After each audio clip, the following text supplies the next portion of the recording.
Sound speeds. And I'm on location this week, so pardon the background and the whiskers. And in all honesty, pardon the echo also because this room sucks for recording. But if you read the title of this video and you're asking yourself, what on earth do carpets and cables have to do with sound? I will explain it. In the world of motion picture, you are trying to get the highest signal to lowest noise ratio, signal to noise ratio, right? And while your dialogue is the signal, you want your background noise, which could be anything from an air conditioner or a refrigerator to footfalls. You want to get that as low as possible. And footsteps, unfortunately, make a lot of noise when it's something like high heels or cowboy boots. And yes, you could put down rubber caps on the bottom of the high heels or put down foot foam on the bottom of the shoes, but a lot of actors don't necessarily want you to do that because they're going to say, oh, it could trip me.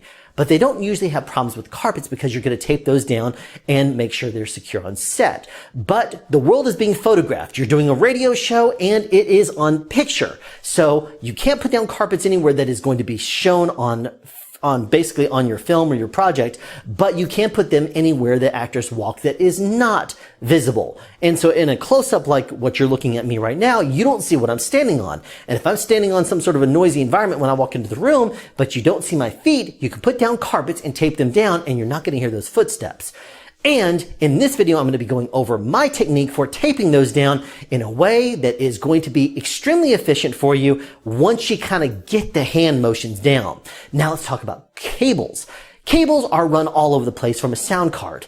Everything from an antenna cable and a Cat5 for video to a boom duplex cable and an XLR cable could be run anywhere on the set at any given time. And yes, you could be covering them over with carpets, but then, oh no, those are your precious carpets and you can't use those for silencing footfalls. But you could tape them down. And unfortunately, a lot of people on set don't know a good way to tape them down. They'll put one strip across it and expect it to stay down, but it's going to be pulled up in a couple of minutes just from someone accidentally kicking it the wrong way.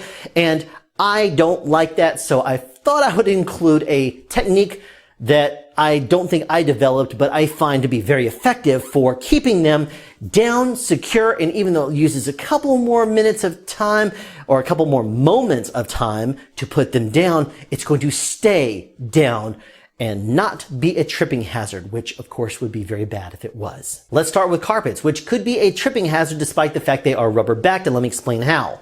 A Steadicam operator with a 60-pound Steadicam rig running backwards could scuffle against the edge of a carpet, folding it upon itself, creating an obstacle which makes it difficult for them to stay upright if they are tripping over it, let's say. Or actors who are not looking at the ground or looking at their marks, but instead are looking at the actors they're performing with.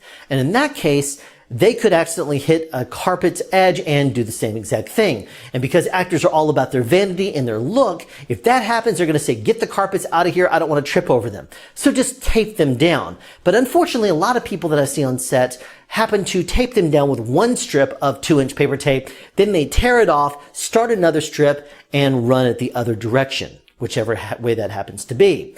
But the problem with this is it makes it very difficult for you to pull the carpet up in a timely manner because that carpet's going to grab the edge very well and you are going to have to dig in your fingernails, and even then you're going to be pulling up the tape against the carpet, which can cause it to fold upon itself and just make a mess if you can even get it started to begin with. So you may think, okay, I will put a little dog ear or a little fold back tab on the tape when I put it down, and that might take an extra moment or so when I tear it off and then refold it before adding another strip, and that is true.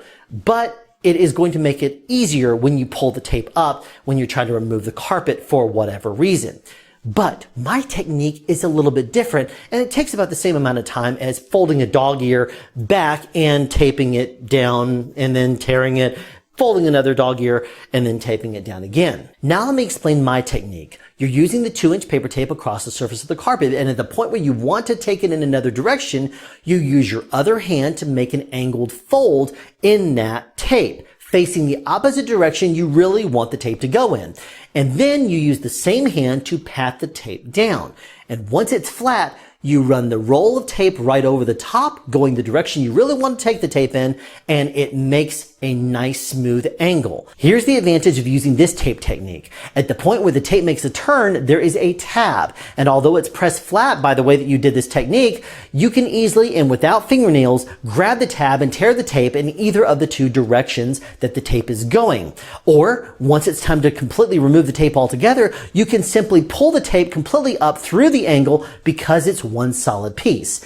That is a big time saver. Now let's talk about taping down cable. And for this example, we're going to be taping a cable down that's running in front of a door, which could be a tripping hazard. Now, what I see people do is they'll take the 2-inch paper tape, start at the beginning of the cable, and try to go right down the center of the cable to the other side of the door.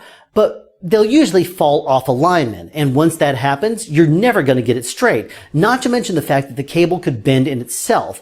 And then you have a mess on your hands. But people still seem to think that this one strip of tape sloppily run across the cable is going to be effective. But it's not. All it takes is you simply walking across the cable a couple of times to loosen it and make it even more of a tripping hazard than it would be if you didn't tape it at all. Not to mention the fact that it will fold upon itself very quickly and easily and make it a mess for you to have to undo. Here's the technique I use when I'm taping across a door. I'll tear off about a 6-inch piece of black paper tape, I'll tab the end, and then I'll stick it down over the cable, making sure that it snugly grabs the edges of the cable. Then I will tear off another piece of tape, tab the end of it, and do the exact same thing on the other side of the door while pulling the cable taut. Now that cable is not going anywhere, and it's snug tight on both ends of the door. Now we're ready to tape right down the middle of the cable from one piece of tape to the other.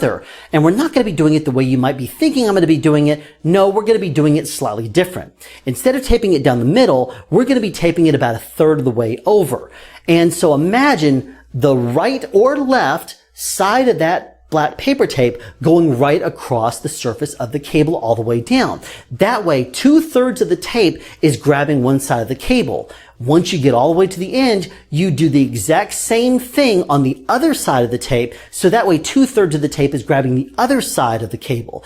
Doing this, the tape is going to be folding upon itself right on top of the cable and grabbing it very snugly and holding it very well on both sides. Now don't forget to run your hands down on either side of the cable to really make sure it stays down too. Using this technique, you can run many cables of various different degrees of thickness across that door jamb and still make sure it has a nice snug grasp of the ground. People can walk all over this cable and it's not going to pull up from the ground unless they're really trying to by dragging a foot really extra hard across it. So there you have it, the techniques I use for taping down carpets and cables on the film sets I work on.